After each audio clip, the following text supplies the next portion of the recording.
Nous sommes à Bunduteli, petit secteur où vivent seulement quelques familles, dans le district de Sentou, commune rurale de Tianguelbori, dans la préfecture de l'Elouma. C'est dans ce petit village, perdu entre les montagnes du Fouta et difficile d'accès, que poussa le premier cri du bébé, dont la voix résonne encore, près d'un demi-siècle après sa mort en France. Amadou Sadio Baoumbalde Sadio, pour les intimes, est né le 22 mars 1940, sous l'administration coloniale appelée Guinée française. Le nom Sadio lui est attribué parce qu'il est le jeune frère direct d'un triplé de sa mère. Comme il est de coutume dans la communauté Peul, l'enfant qui naît après des jumeaux porte le nom Sadio. À cette époque, l'Elouma n'était pas une préfecture et Tianguelbori pas une sous-préfecture. Les deux localités étaient des arrondissements rattachés à l'Abi. Bunduteli tire son nom de la source d'eau du village, entourée d'une forêt de Teli. Teli, un arbre d'Afrique très toxique qui a pour nom scientifique Erythroflemme guinéensis. Bundu sous les arbres Teli a vite donné Bunduteli, donc le nom du village. Pour y arriver, il faut du temps. Entre Tianguelbori centre et le secteur, un chemin rocheux et caillouteux. Parfois, il est plus facile d'effectuer le voyage à pied que d'emprunter un engin. D'un côté, il fait frontière avec Yembering. De l'autre, il est bordé par le fleuve Komba, qui s'étend sur Gawal. La plus importante partie, c'est l'Elouma d'où il relève. En 40 o jibina. Yumma amen jibin do men on ko adama julde be makete. Ko inni mo basajo ko o yumma amen be jibin bibbe tato worbe. Est né en 1940. Notre mère s'appelle Adama Julde Balde. Sadio est le jeune frère direct des jumeaux, d'où le nom Sadio, comme le veut la tradition. Son ami d'enfance a expliqué un peu comment étaient ses tournées. Quand le succès de Bassadio a commencé, moi j'étais à l'école coranique, loin d'ici. Mais il a fait de beaux jours dans la musique. Dans la surveillance de la production agricole, Sadio a épousé l'amour de la musique et l'inspiration il a obtenu dans cette solitude. C'est en ce moment qu'il s'est rendu compte qu'il pourrait bien être artiste musicien. Il le faisait avec passion. Il s'est fait remarquer progressivement par les villages voisins. Sadio, c'est quelqu'un qui n'a jamais fait la promotion de la débauche dans sa musique. Ce qu'il gagnait aussi, Sadio a partagé pour la famille. Il a été d'un citoyen modèle dans son habillement, dans son alimentation.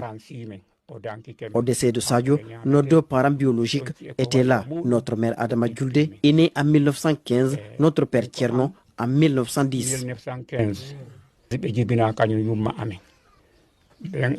1910.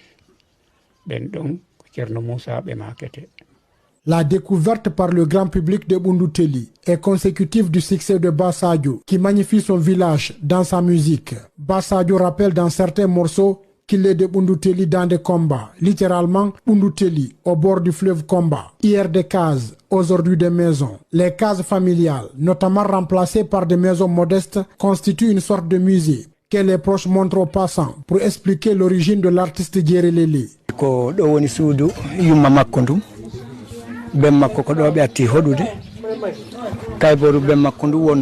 C'est sur les cendres de la case de la mère de Bassadio est construite cette maison en dur. Du côté-là se trouvait la case d'homme du père de l'artiste. C'est les enfants de la famille qui ont construit ces bâtiments après le décès des deux parents biologiques de Bassadio.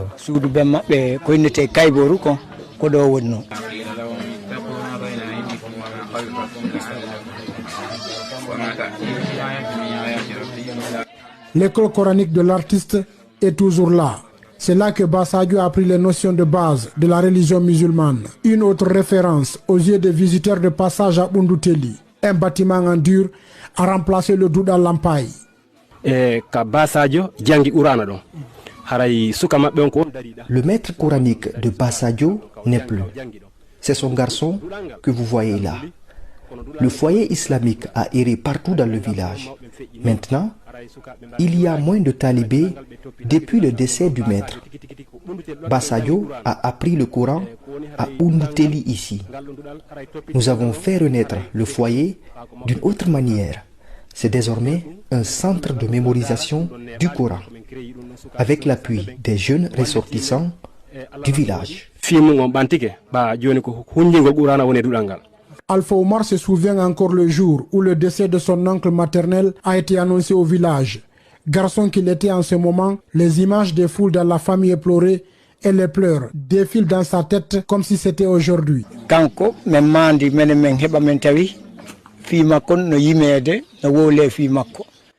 À notre enfance, son nom était partout. Bassadio était célèbre au Fouta et en Guinée. Nous étions très jeunes quand il est décédé. Nous ne le connaissons pas physiquement, compte tenu de notre jeune âge à l'époque. Nous l'avons vu sur la photo. Mais je me rappelle quand son décès a été annoncé, je me souviens des pleurs et des mouvements des proches dans la famille ici.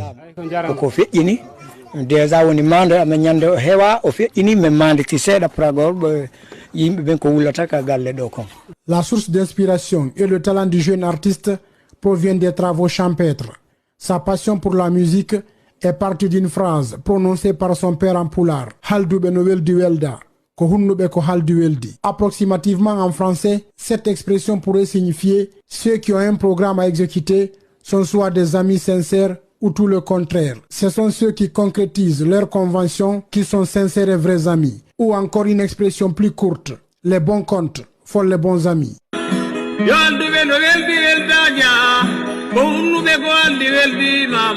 Ce proverbe peul devient et pour toujours la base des chansons de Bassadio. Cette expression si chère à l'artiste est tirée d'une conversation entre son père et des prestataires de chant. Enfant qu'il était, il répétait sans cesse l'extrait de cette presque mise en garde de son père. C'est cette expression qui devient presque refrain dans presque tous les morceaux de Balde Sadio. Le dernier séjour de Bassadio dans son village remonte à 1968, 2 ans avant son départ pour la France via Dakar. Le jeune artiste a laissé une femme au village qu'il n'a presque pas connue. Son épouse Aïcha Diombo s'est remariée par la suite alors qu'elle n'avait pas fait d'enfant pour Bassadio.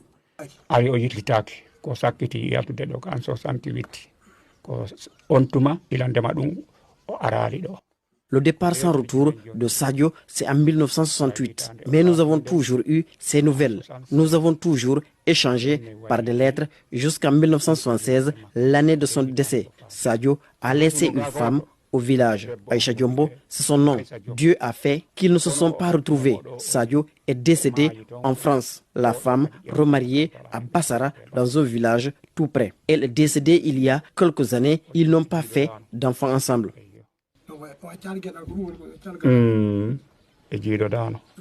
Safiou Laïba, administrateur et ancien étudiant guinéen en France, découvre dès son arrivée à Paris Bassadio. Comme beaucoup d'autres Guinéens à Paris, à l'image de tout exilé, entendre la musique de Chéchois apaise les cœurs pour un temps. Je suis arrivé en France vers la fin de l'année 74, précisément en octobre.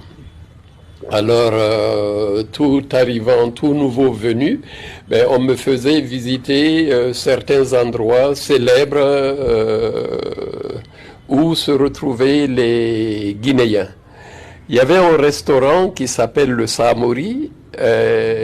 Mon frère El Hadja Taoulaye, qui m'a fait venir en France, m'a amené là-bas. Manger et rencontrer certains Guinéens.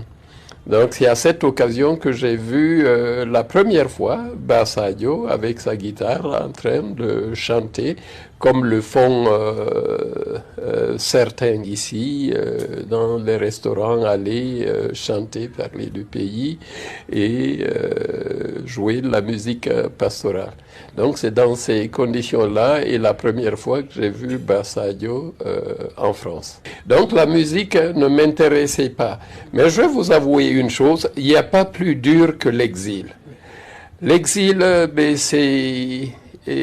c'est quelque chose qu'on ne peut souhaiter à personne. Étant à Rouen pour faire mes études, donc on avait la nostalgie du pays. Et c'est pendant cette période que nous commencions à écouter les chansons du pays pour nous remémorer de ce pays. On était quelques jeunes Guinéens. Parmi eux, il y avait un certain Bachir Ba Ururoba, qui également est de l'abbé, qui était très branché sur la musique guinéenne.